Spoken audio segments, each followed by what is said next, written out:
오순절 후 9번째 주일입니다. 우리 속사람을 강건하게 하옵소서라고 하는 제목의 말씀 함께 나누겠습니다. 우리가 살아가는 시대는 예측 불가능한 시대라고 부를 수 있습니다. 코로나가 전 세계적으로 아주 크게 확산되고 있는 가운데 지난주 금요일이죠. 도쿄 올림픽이 드디어 개막이 됐습니다. 1년을 늦추어서 개막을 했음에도 불구하고 개최 전날까지, 개막식 전날까지도 이게 과연 개막이 될 것이냐, 전 세계 언론들이 아주 관심이 많았습니다. 개막한다고 해놓고 못할 가능성도 있다, 이렇게까지 얘기를 했습니다.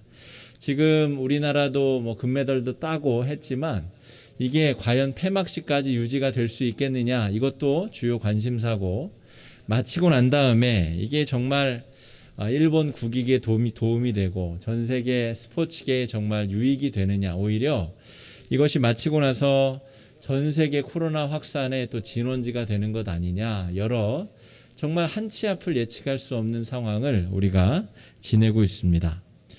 그러니까 우리가 지금 처해 있는 이 위기는 코로나 바이러스의 위기 혹은 그에 따른 여러 여행 못 가고 경제적 어려움이 있고 그런 지역적인 문제라고 하기보다는 본질적으로는 예측을 할 수 없다, 예측 불가능한 시대를 살고 있다라고 하는 어려움에 현대인들이 봉착해 있습니다. 예측을 하지 못한다는 것의 어려움은 대비를 못한다는 것이죠. 어떻게 해야 되나, 그리고 예측 불가능하다는 것의 또 다른 어려움은 이게 언제 종식이 될지 예고가 없기 때문에 허무감에 빠진다는 것입니다. 이렇게 해서 뭐하나, 열심히 마스크 쓴다고 해서 나아지나, 백신 맞는다고 좋아지나, 이제 이런 허무감과 또 마음의 상실감이 커지는 것이 이 예측 불가능성이 우리에게 주는 어려움의 진정한 어려움이다라고 볼 수가 있습니다. 이런 상황 속에서 우리가 마음의 평화를 유지하고 또 정말 주님이 주시는 평강을 누릴 수 있겠느냐라고 하는 것, 그것이 오늘 우리가 살펴보는 에베소서 3장의 말씀의 주제입니다. 여러분, 모든 종교는 사실은 변화되는 외적 환경에 대한 내 마음의 평강을 지키는 것을 주된 종교의 존립 목적을 거기에 두고 있습니다. 불교를 예로 들어볼까요? 불교는 외적인 어떤 변화와 상황들, 내 마음에 일어나는 욕망에 대처하는 아주 최적의 스킬들을 가지고 있습니다. 그래서 우리 기독교를 상징하는 상징물이 십자가라고 한다면 불교를 상징하는 대표적인 여러 상징물들이 있는데 그 중에 대표적인 상징물이 바로 이것입니다. 연꽃.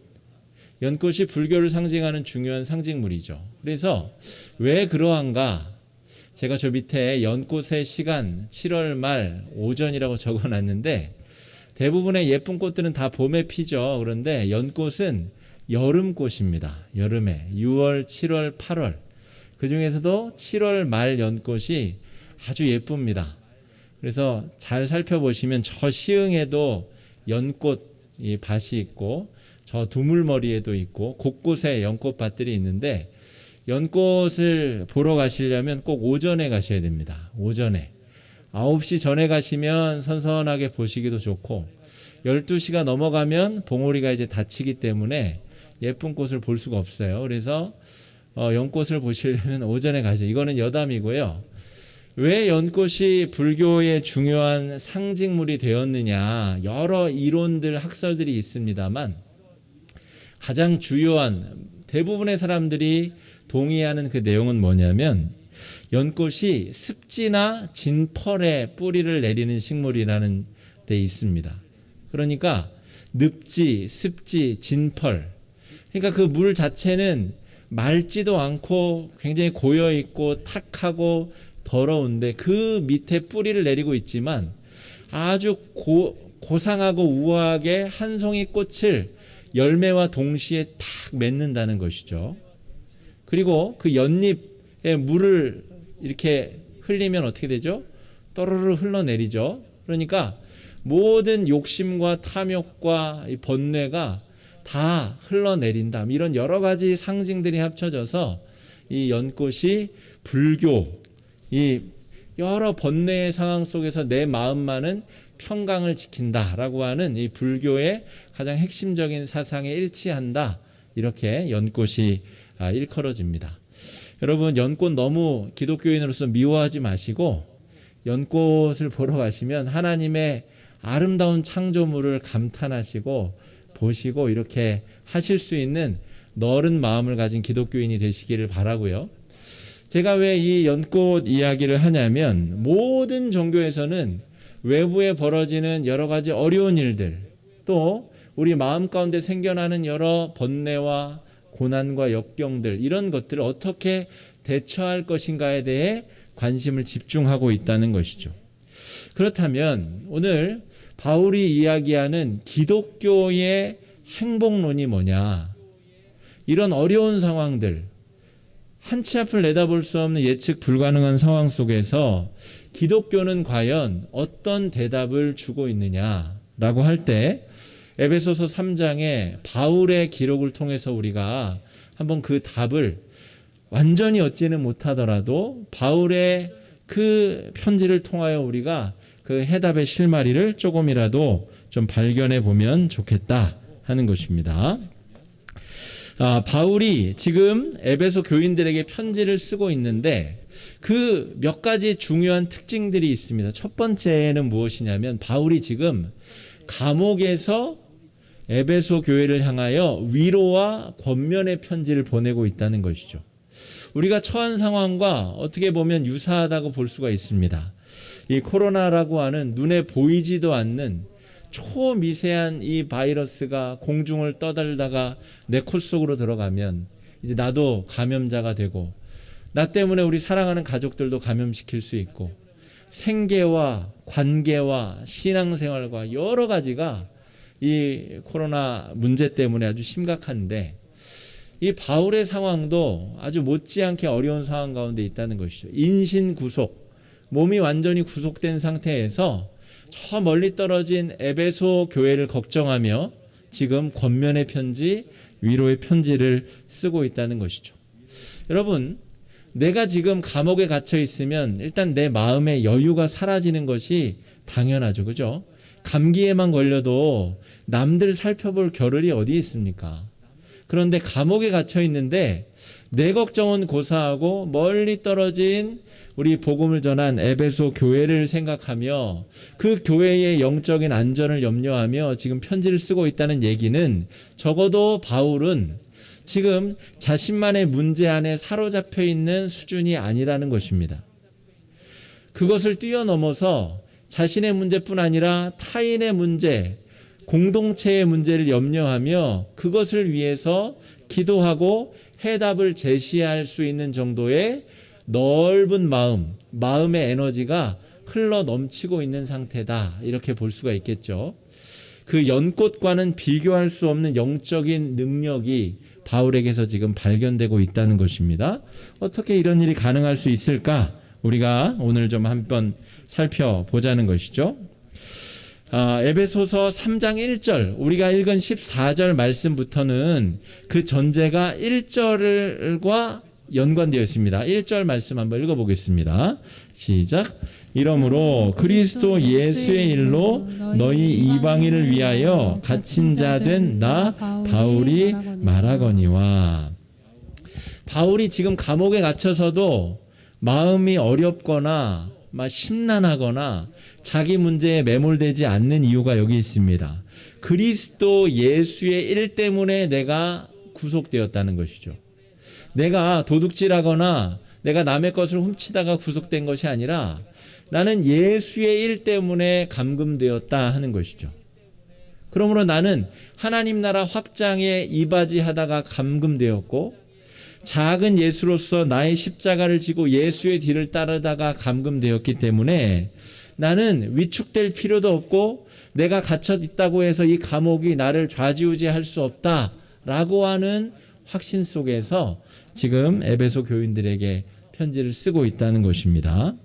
두 번째, 오늘 발견할 수 있는 중요한 특징은 뭐냐면 바울이 기도하고 있다는 내용을 지금 에베소 교인들에게 쓰고 있다는 것이죠. 기도는 우리가 생각할 때 기독교인들이 사용할 수 있는 여러 해결책 중에 가장 약해 보이고 또 이 부수적인 수단으로 여겨질 때가 많습니다. 그런데 오늘 바울은 감옥 안에서 이 에베소 교회를 향한 강력한 기도로 그것이 자신의 이 불안한 마음, 에베소 교회를 향한 불안한 마음을 없애는 아주 강력한 해결책으로서 기도를 언급하고 있다 하는 것입니다. 3장 14절 15절 말씀 한번 같이 읽어보겠습니다. 시작. 이러므로 내가 하늘과 땅에 있는 각 족속에게 이름을 주신 아버지 앞에 무릎을 꿇고 비노니. 그러니까 내가 에베소 교회를 세웠어요. 복음을 전하고 세웠는데 저거 내가 지금 구속돼 있어서 가보지 못하면 저거 쪼개질 수도 있는데 저거 큰 어려움에 있을 수 있는데 라고 생각하지 않는다는 거죠. 나는 하나님의 도구로서 복음을 전했고 하나님께서 교회를 세우셨고 그 교회는 그리스도의 몸이므로 하나님께서 직접 돌보시는 것이 더 안전하고 확실하다는 믿음이 있는 겁니다. 에베소 교회가 내 것이 아니라 하나님의 것이고 나는 그저 하나님 앞에 기도하면 하나님께서 직접 돌보시고 직접 그 성도들의 속사람을 강건케 해주시면 내가 굳이 가지 않아도 내 마음을 하나님께서 지켜주실 뿐더러 하나님께서 에베소 교회를 지켜주실 것이다 라고 하는 믿음이 있다는 것이죠. 여러분, 코로나 때문에 우리가 자주 보지 못합니다. 만나지도 못하고. 여러분, 이 목회자들은 그러면 불안해질 수밖에 없어요. 저는 이 바울의 심정이 이렇게 가는 것이 정말 기적처럼 놀랍게 느껴집니다. 교인들을 보지 못하는데 자기가 직접 챙기지 못하는데 요즘은 전화라도 할 수 있죠. 그죠? 화상통화라도 할 수 있잖아요. 간접적으로 우리가 유선상으로도 신방을 할 수 있잖아요. 그런데 바울은 지금 할 수 있는 게 편지를 써서 보내는데 이 편지가 전달이 되는지 안 되는지 알 수도 없어요. 그런데도 불구하고 자신은 이 편지를 믿는 게 아니라 하나님 앞에 기도하고 있다는 것입니다. 기도하면 하나님께서 자신의 몸과 같은 교회를 돌보시고 책임지시고 이끄실 것이라는 믿음 가운데 마음의 강건함으로 흔들리지 않는 마음을 유지하고 있다는 것이죠. 이 바울의 믿음, 이 신앙을 우리도 본받을 수 있어야 되겠습니다. 우리 자녀손들 외국에 유학 가 있고 주재원으로 나가 계신 우리 성도분들 계시죠. 여러분, 우리가 맛있는 물건, 음식 싸서 보내면 그거 먹고 강건하는 줄 아십니까? 그렇지 않습니다. 우리가 기도하고 하나님께서 그 자녀들, 그 자녀손들을 붙들어 주시고 책임지셔야 안전하고 강건할 수 있는 것이죠. 바울은 이 감옥에 갇혀 있으나 하나님의 영광을 위하여 내가 구속됐다라는 이 마음 때문에 또한 기도라고 하는 가장 강력한 해결책을 가지고 있기 때문에 마음이 좌절되거나 낙담되지 아니하고 승리감에 도취되어 지금 에베소 교인들을 향하여 지금 권면하고 기도하고 있다는 것입니다. 바로 이런 상황이죠. 외부의 영향은 받으나 압도되지 아니하는 바울의 모습을 우리가 발견하게 됩니다.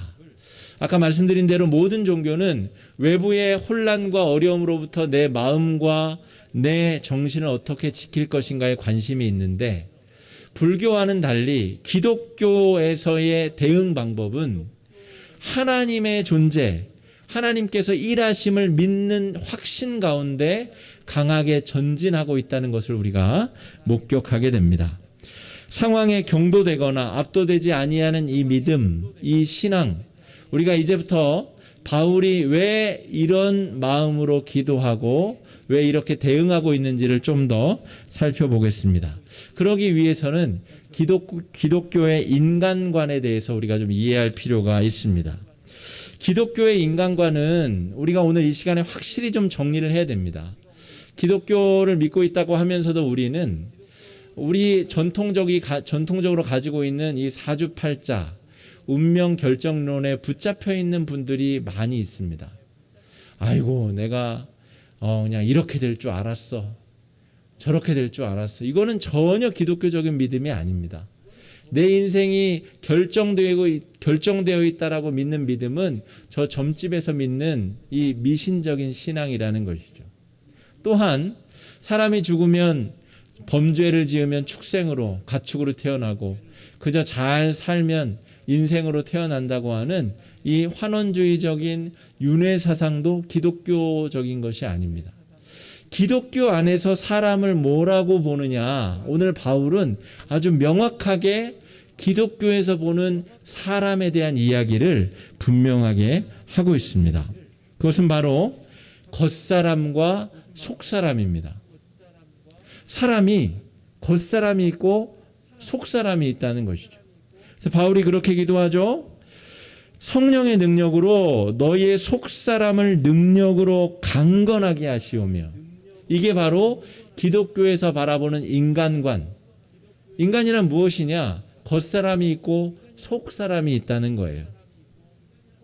우리가 잘못된 미신적인 신앙으로 자기 자신을 바라볼 것이 아니라 우리 안에 있는 속사람을 어떻게 강건하게 할 것인가. 오늘 바울이 권면하고 있는 이 이야기 속으로 좀 더 깊이 들어가 볼 필요가 있습니다. 여러분, 우리가 사람 안에 또 다른 사람이 살고 있다는 그런 이야기가 아닙니다.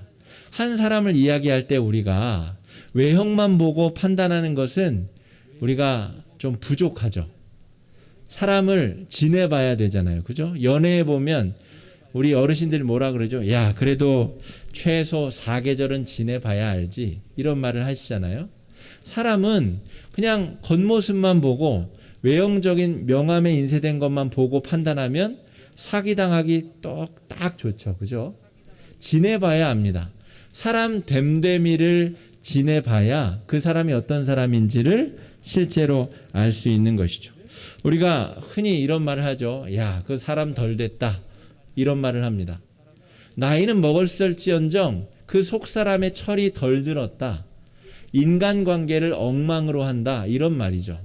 그 인간 아니다. 이런 표현도 씁니다. 사람이 사람 같지 않고 사람 같지 못한 행동을 하거나 그런 인간관계를 맺는 사람을 그런 식으로 표현한다는 것이죠. 나이값을 못한다. 이런 말도 우리 속사람에 대한 이야기입니다. 나이를 먹긴 먹었는데 그 나이에 해당하는 그 관계력을 펼치지 못한다는 것. 철없는 사람처럼 사는 사람을 그렇게 이야기한다는 것이죠.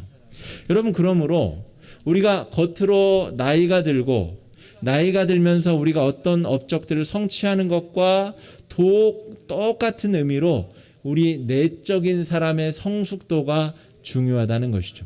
쉽게 이야기하면 겉사람과 속사람은 우리가 그렇게 이해할 수가 있습니다.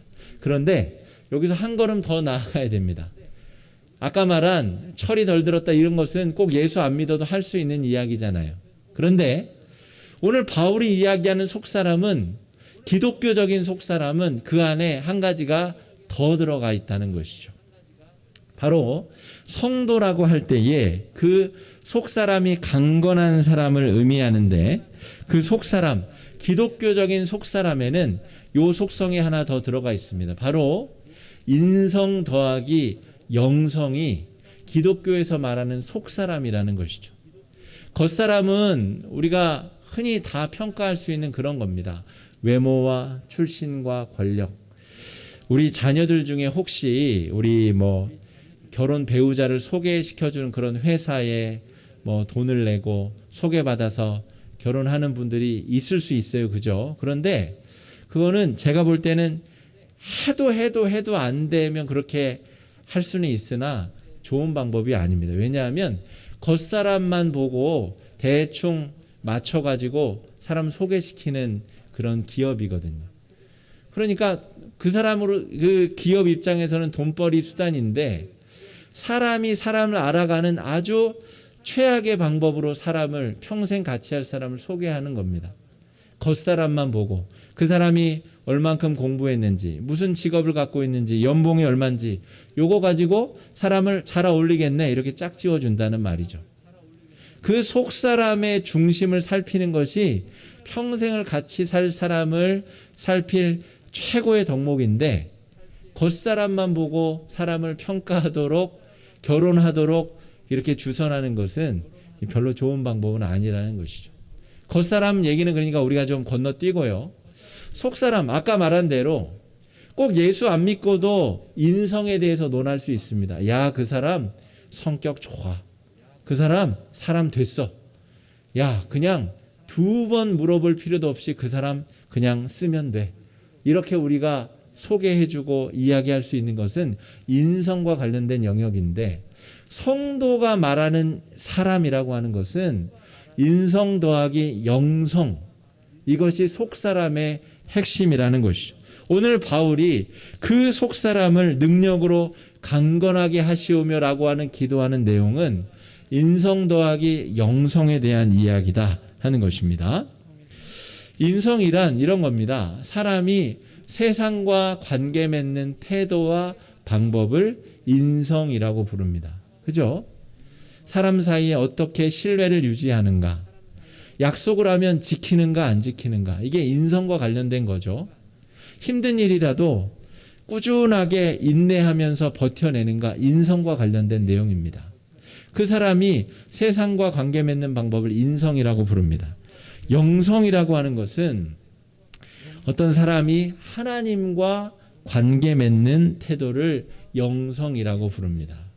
하나님을 믿고 하나님의 약속을 신뢰하며 나아가며 하나님께서 이끄시는 바대로 힘차게 걸어가는 삶의 태도를 영성이라고 부른다는 것이죠.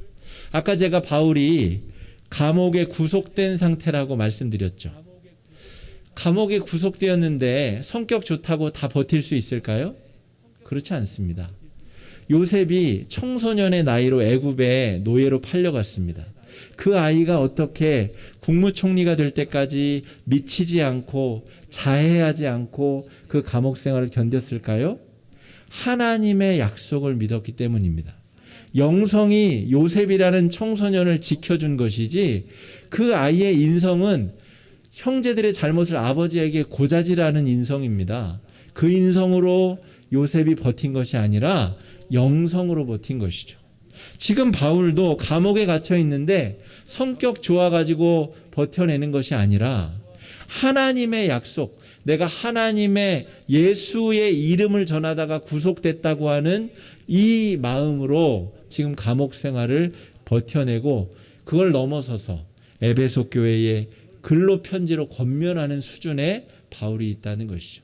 그러므로 사람의 속사람이라고 할 때는 인성 더하기 영성, 이 영성이 인성을 압도하고 이끌어가는 그 단계가 우리 지금 바울이 이야기하는 속사람이 강건한 단계, 우리가 이렇게 말할 수가 있겠습니다. 조금만 더 설명드리면, 영성 없이 인성만 훌륭한 사람도 우리 주변에 많이 있을 수 있습니다. 여러분, 교회 안 다니는데도 야, 저 사람은 법 없이도 살 사람이야, 이런 사람들이 있잖아요. 성인 군자, 영웅, 다른 사람을 위해서 자신의 목숨을 희생하는 의인들, 꼭 예수 안 믿어도 이런 사람들이 있을 수 있습니다. 그러나 오늘 바울이 이야기하는 속사람을 강건하게 해주십시오라고 하는 것은 성령과 관계된 사람들, 영성을 소유한 하나님의 백성들의 속사람을 이야기하는 것이죠. 왜곡된 영성을 가진 사람들도 있습니다.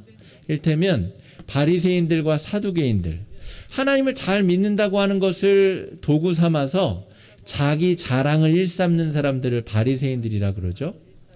그것을 통해서 돈을 취득하려고 애쓰는 사람들, 바리새인, 사두개인 같은 사람들, 왜곡된 영성을 지닌 사람들도 존재한다는 것이죠. 그런데 정말 건강한 성도란 누구냐?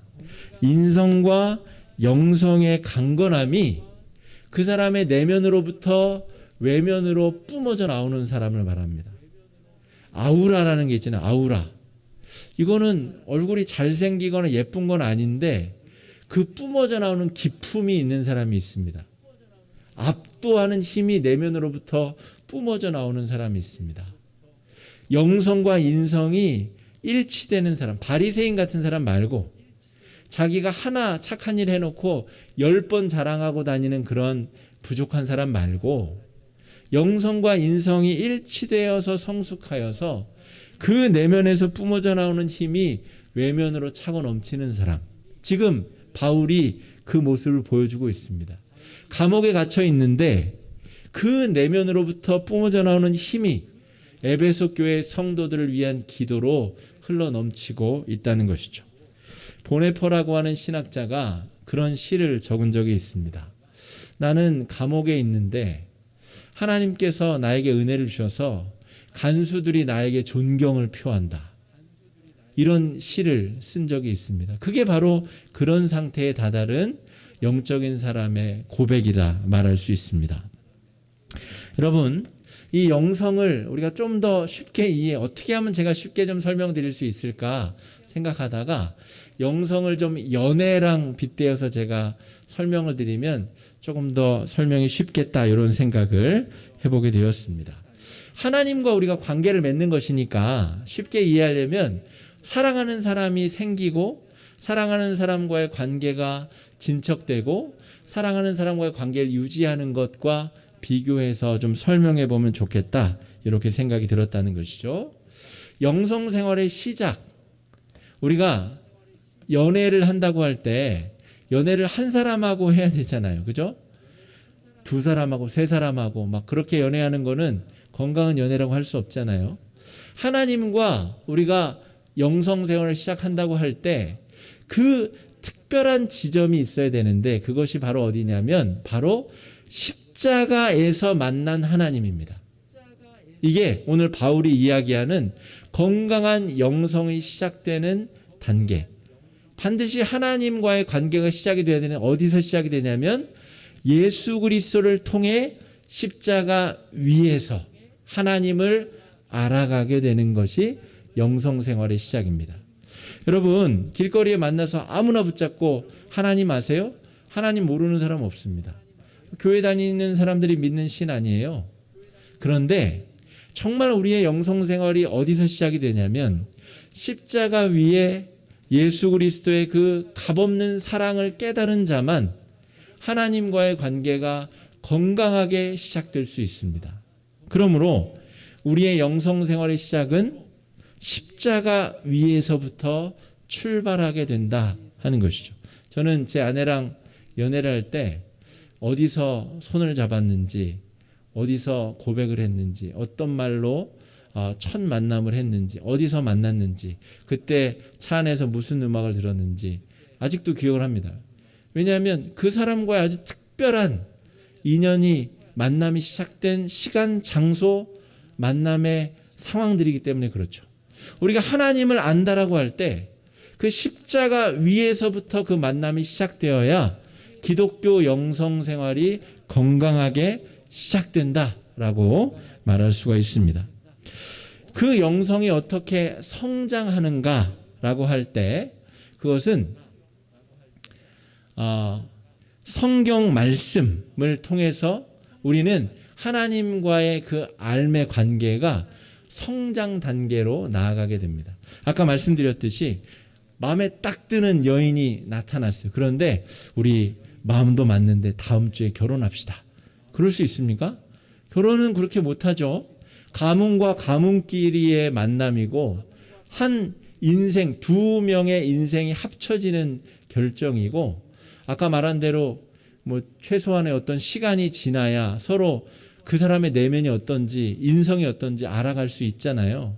그렇기 때문에 이 성장이라는 단계가 반드시 필요한데 하나님과의 관계가 무르익기 위해서 반드시 필요한 것이 무엇이냐면 이 기록된 하나님의 말씀 또한 이 예배 시간에 선포되는 하나님의 말씀을 통하여 우리는 하나님이 어떤 분이신가에 대한 지식을 쌓아가고 하나님이 어떤 일을 하셨는가 경험적으로 우리가 깨달아 알아갈 수 있다는 것이죠. 그래서 오늘 18절 말씀에 능히 모든 성도와 함께 지식에 넘치는 그리스도의 사랑을 안다라고 하는 표현이 있는 것이 바로 이러한 이유 때문입니다.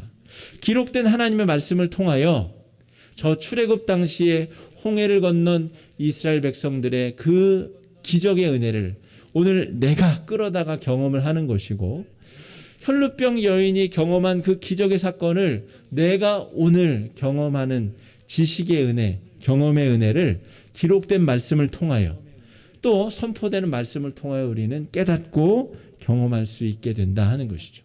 그러므로 영성생활은 시간이 지날수록 더 깊어지고 풍성해지는 것입니다. 19절에 뭐라고 기록되어 있죠? 그 너비와 길이와 높이와 깊이가 어떠함을 깨달아. 영성의 단계는 시간이 지날수록 더 풍성해지고 짙어지고 넓어지고 높아져야 됩니다. 늘 하나님과의 관계가 시시하고 지루하고 똑같고 천편일률적이면 뭔가 잘못 흘러가고 있는 것이죠.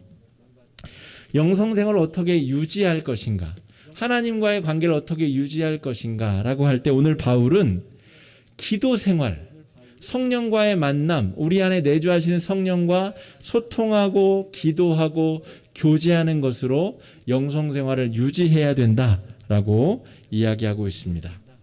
여러분, 우리 안에 계신 성령님과 끊임없이 대화를 시도하고 끊임없이 도움을 요청하고 성령의 음성에 귀를 기울이는 태도가 우리에게 절실하게 필요하다는 것이죠.